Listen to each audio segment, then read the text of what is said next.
नमस्कार दोस्तों, स्वागत है आपका आज के मुख्य समाचारों में। जी हाँ दोस्तों, आपको यहाँ पर देखने को मिलेंगी सुबह से लेकर शाम तक की तमाम बड़ी खबरें, मुख्य समाचार, ब्रेकिंग न्यूज़ अपडेट्स के रूप में। तो दोस्तों, आप सभी लोगों से रिक्वेस्ट है इस वीडियो को ज़्यादा से ज़्यादा लाइक और शेयर करें। तो चलिए दोस्तों, जान लेते हैं आज की पहली बड़ी खबर।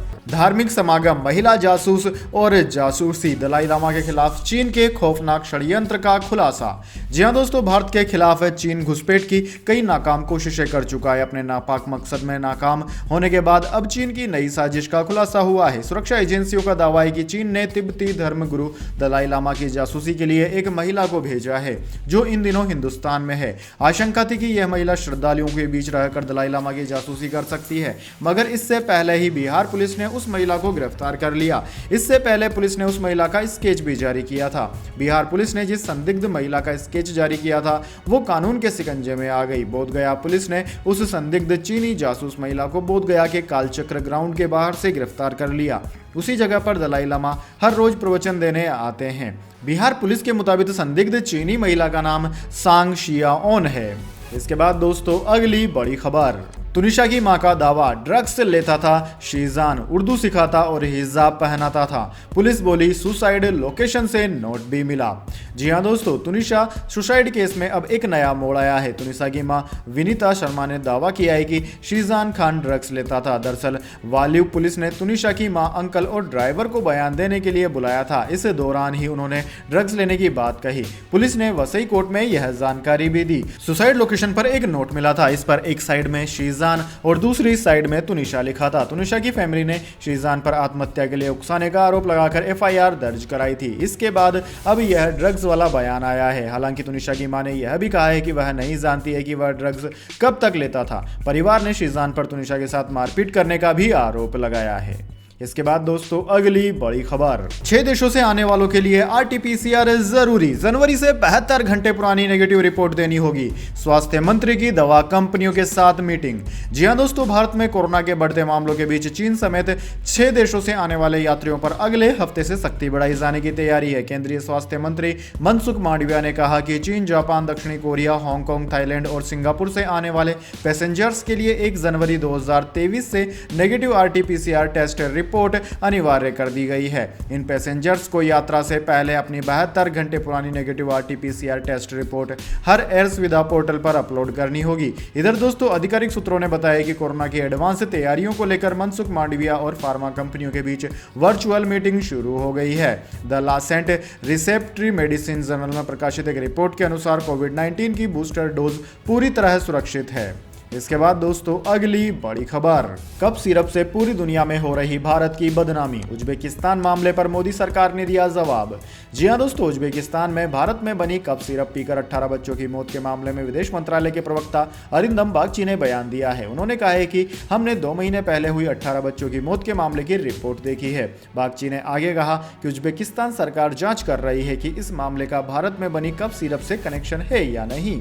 अरिंदम बागची ने कहा कि वहां मौजूद कंपनी के प्रतिनिधियों के खिलाफ उज्बेकिस्तान की ओर से न्यायिक जांच शुरू कर दी गई है। भारत की ओर से जरूरी न्यायिक सहायता दी जा रही है। वहीं दोस्तों, भारतीय स्वास्थ्य मंत्रालय भी इस मामले को देख रहा है और नोएडा में कंपनी के प्लांट की जांच की जा रही है। इसके बाद दोस्तों, अगली बड़ी खबर। हरियाणा के खेल मंत्री संदीप सिंह पर लेडी कोच ने लगाया यौन उत्पीड़न का आरोप। जी हां दोस्तों, हरियाणा में खेल मंत्री संदीप सिंह पर एक लेडी कोच ने बड़ा आरोप लगा दिया है। आरोप लगाया गया है कि खेल मंत्री द्वारा सरकारी आवास पर बोला यौन उत्पीड़न किया गया।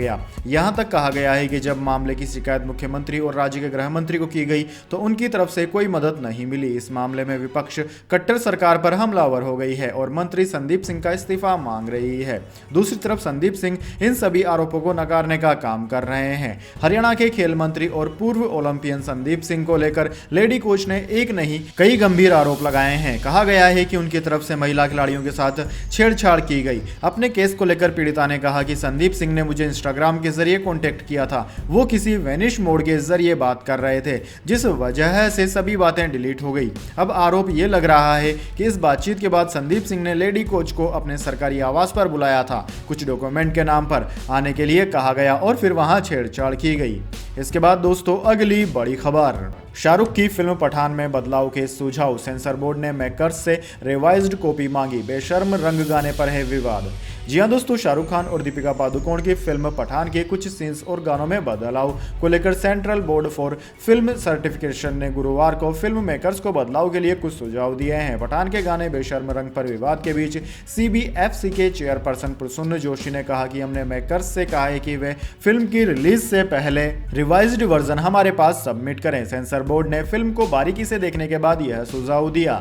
सीबीएफसी के चेयरमैन प्रसून जोशी ने पठान पर कहा कि सेंसर बोर्ड हमेशा से ही क्रिएटिविटी और दर्शकों की संवेदनशीलता के बीच बैलेंस बनाकर रखता है। हमें विश्वास है कि बातचीत के जरिए कोई ना कोई रास्ता हम निकाल सकते हैं। फिल्म 25 जनवरी को सिनेमाघरों में रिलीज होनी है। इसके बाद दोस्तों अगली बड़ी खबर, तुम्हारे पिताजी ने भी कभी मुख्यमंत्री से बात की है, जब दिव्यांग लड़के पर भड़के सीएम बघेल।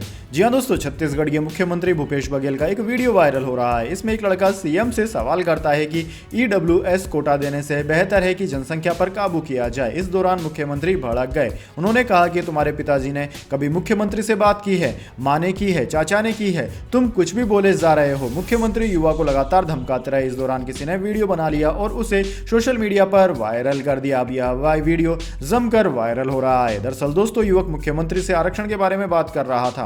उसने मुख्यमंत्री से गुजारिश की थी कि चुनाव जीतने के लिए युवाओं को रोजगार दीजिए। इसके बाद उससे माइक छीन लिया गया और उसे धक्के मारकर बाहर निकाल दिया गया। इतना ही नहीं, सार्वजनिक रूप से उसका अपमान करते हुए उसे पागल करार दे दिया गया।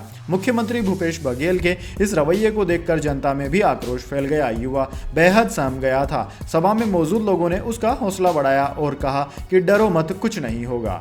इसके बाद दोस्तों अगली बड़ी खबर, ब्रह्मोस मिसाइल का सुखाई से सफल परीक्षण, बंगाल की खाड़ी में टारगेट पर साधा सटीक निशाना, 400 किलोमीटर तक है रेंज।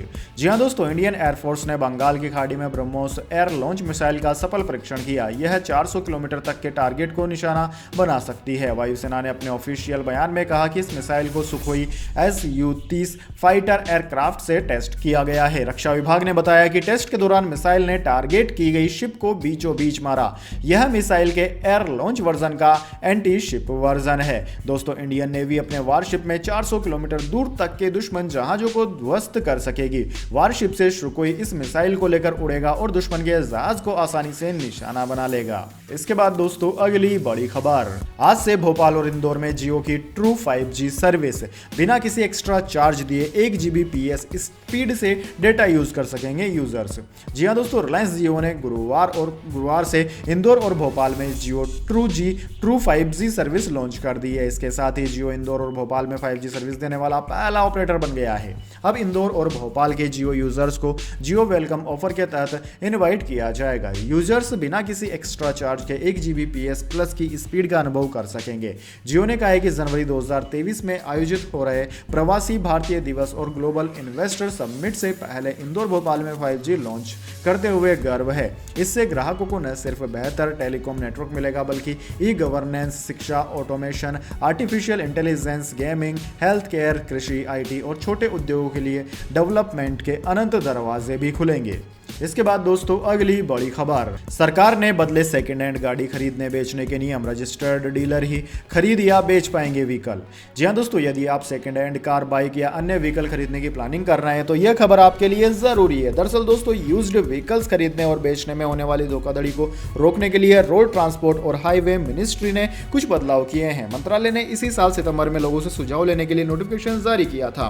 मंत्रालय ने कहा कि यूज्ड कार खरीदने के दौरान रजिस्ट्रेशन, ट्रांसफर, कार ओनर की जानकारी और थर्ड पार्टी से नुकसान की भरपाई जैसे कई बातें हैं जिनके कारण बायर और सेलर दोनों को परेशान होना पड़ता है। ऐसे में मंत्रालय ने लोगों से मिले सजेशन के आधार पर नियमों में बदलाव किए हैं। इससे पुरानी गाड़ी बेचने वाली कंपनियों और डीलरों के साथ आम लोगों को भी फायदा होगा। इसके बाद दोस्तों अगली बड़ी खबर, क्या बिगाड़ा है हमने आपको, क्या कुछ नहीं दिया, जब बागी नेता से हुआ सामना तो बरसे उद्धव ठाकरे।